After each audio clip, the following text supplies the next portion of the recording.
Okay, so that's good. Now, 2012 overall, Bounty Killer, 2012 was a year for you. It was a good year. It was also a bad year, emotional, in terms of, you lost your mom. Yeah. And it was also the year where you legal matters that you had looming over your head, you got, you were freed of those charges. Yeah, exactly. In addition to, you end the year, you had that wicked song with iOctane. There is the Go Hard song, that star-studded collab. In looking back at 2012, what are your views? What are your take on what happened? And in moving forward, what are some of your plans? Well, 2012 was a good year musically, but as you said, emotionally, it was really rocky for me as a last mama. Yeah. Can't believe it's actually 1 year after now. Memorials will come up, but musically, it was really good for me because after the summer, everything just take off and things just brighten up. As I said, that song with Ayati, and it just changed the whole vibes and the whole pace. So it's a good year, and 2013 now is the year we are really gonna show that definition of Bounty, true talent, high definition, Bounty in HD. That's what I'm gonna do for 2013. No more troubles, no more trials, no more stupidity, maturity. Take it to another level. Make music greater. That's greatness me I look forward to. That's just it for me, 2013. That's the best thing. That's the best thing anybody would want in terms of, because over the years you've been known to be a man who speaks your mind.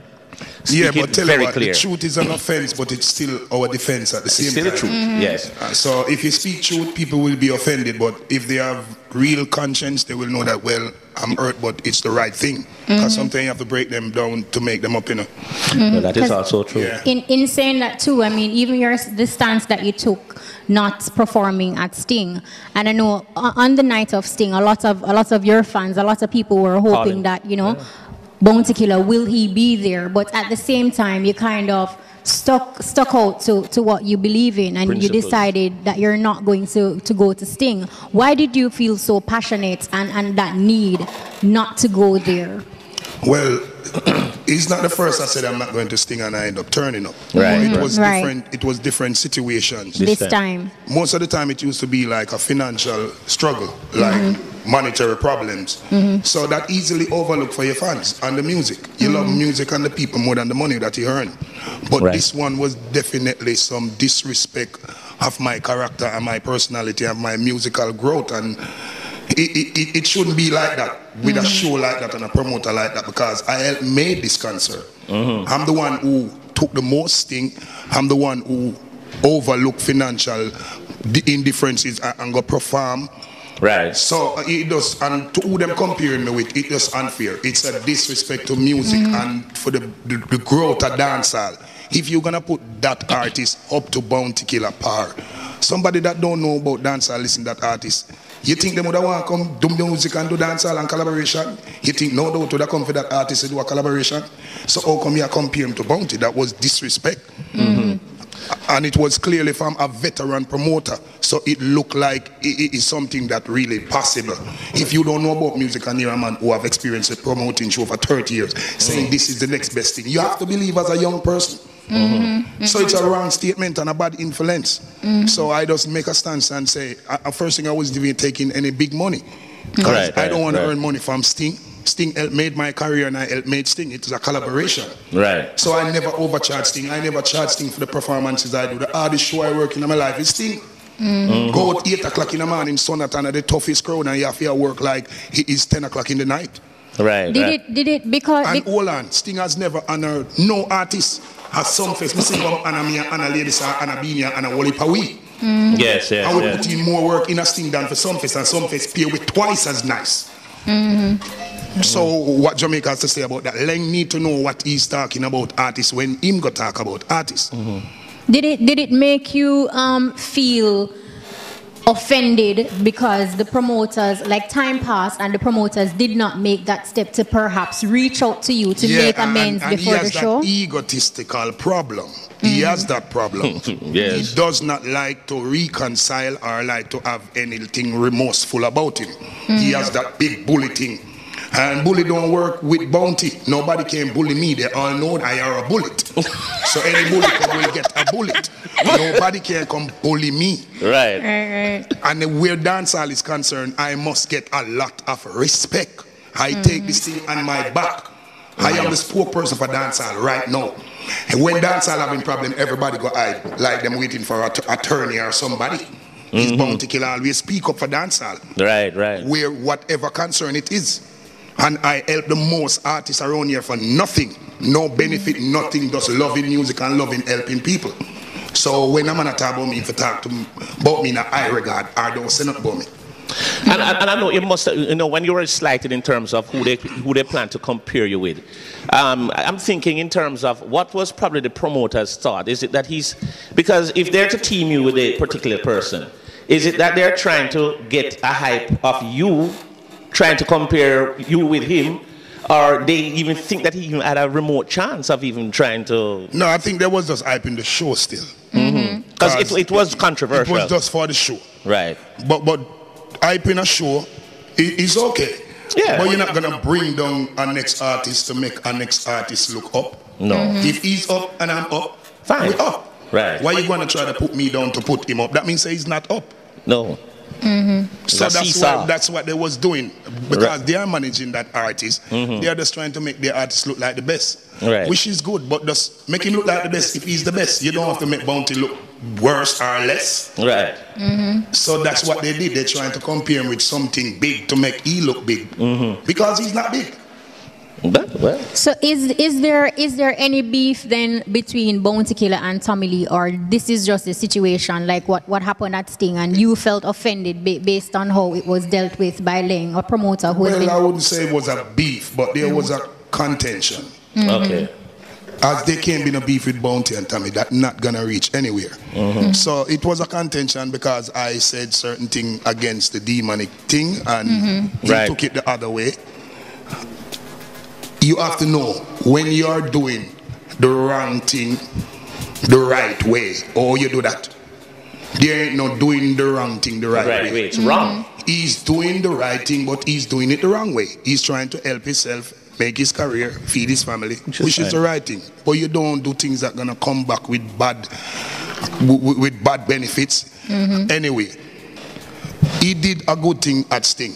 And when him do good, we need to commend him. Yes. Tommy Lee Sparta went on stage and big up Bounty Killer. I don't know who told him to do that. But it was a good move. And it was a good thing. So he's saying, well, he respect an elder, which is a good thing. I commend him for that. When him saying demon thing, we burn him up. So when him say a good thing, we're supposed to commend him. Right. And that's all we want him to do, just follow the right instruction. Right. All right, accept it or not, he's from Bounty Killer lineage. Bounty Killer bring Cartel and Cartel bring them. Right. So it's the same lineage you come from. So if Killer said anything, even if you don't like it, say you don't like it, but don't try to put up a challenge. That's wrong.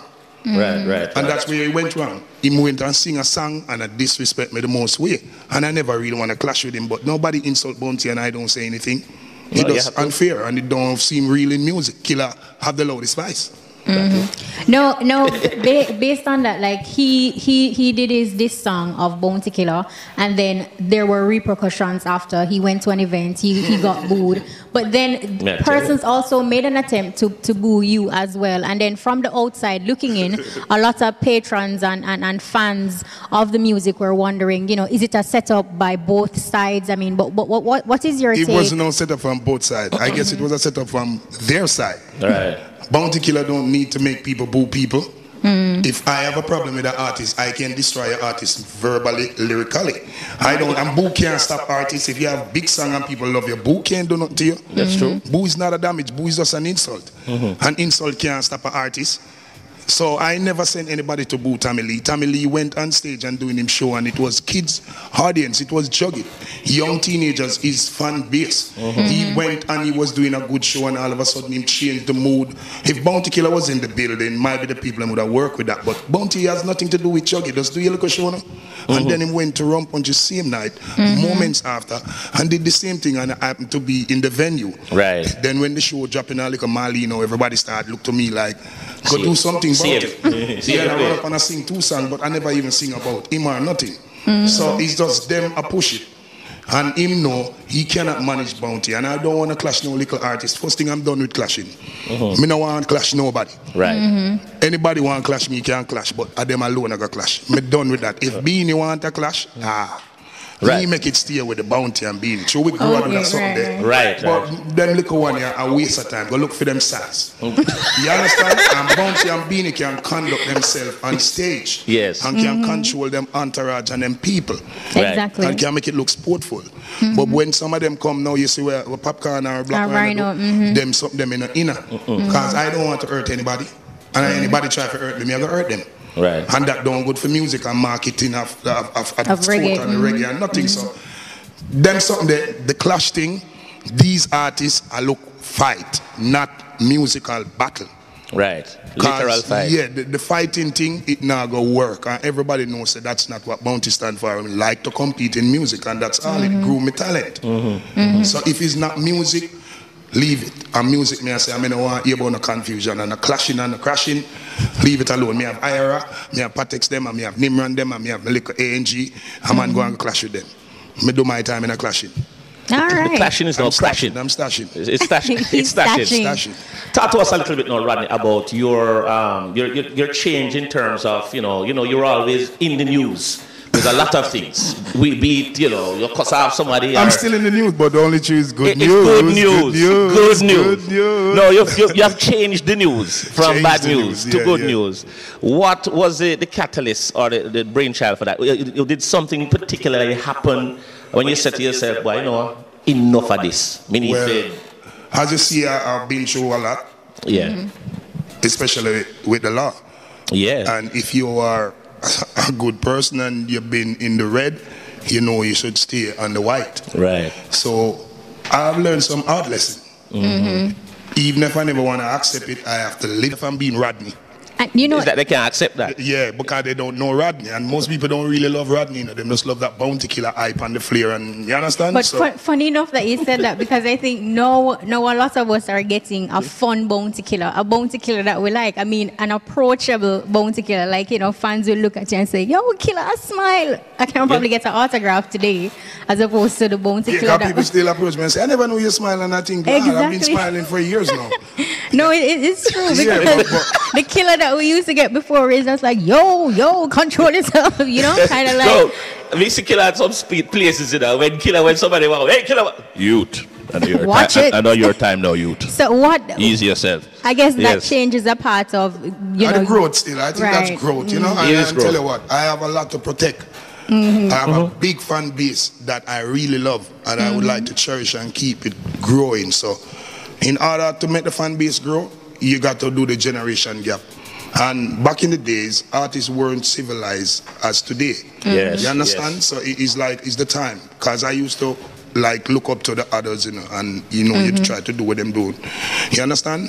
But Ninja Man is one of the hardcore DJ who is the most people person. If you check out Ninja, him stop at any corner, hang out with anybody around the same, even getting a trouble feet more time. Kind of the wrong place, the wrong time. Right. You understand? So that's one thing we have to be careful of, but you still can't go on like you more than the people. Yes. You understand? Right. I are the people and the people are me. So anywhere me there, me I go try be a part of the people. Me not like crowd, but me I go there in the background. Right. So it's just the fans them realize how much them support me when me not record, when me I go through legal vows and little problems, and They're still them there. still there for me. Even if you see how them a vote for me now, everybody I wonder, Killer lead them to understand say Killer has the most loyal fans in dancehall. Even the Guinness. Bounty Killer and Buju Banton as the biggest dancehall fan base. Secondly, thirdly, with Sizzla Kalonji. Everybody have a fan base, But I'm talking about one that grows from 92 till 2013. Some Right, people right, fan right. base grow and it drop and it grow and it drop. My fan base never die. Never. I say don't your need fan a base hit song level. to go on the stage and get a reaction. People love Bounty. That's why Bounty have to turn around and love back the people. I have no choice. I have to give up. And no Alright. say, you are the poor people governor, govern them. Take care of your people. That's true. Killer, one of the things I wanted to find out also from you, a lot of people know you as a man who has been very true to the fact. Anything you want to say, you say it. Sometimes it don't go over very well, but sometimes it go over and say, boy, you know, you can't go around him. He's a very straight-laced person. Yeah. You've been in the business for a long time. And you, obviously, you don't really watch trends. You set your own. But you still keep so current in terms of, I mean, I would see you perform on stages and you still do those hits from way back when. And then you come back and come up and those songs still hit, still connect. And you people say, well, I want to kill him, man. I'm killing him, put out some new killer. I say, you, I do my thing. And you seem to be able to keep that longevity in the business. We're not talking about, now you're going harder than concrete. Right?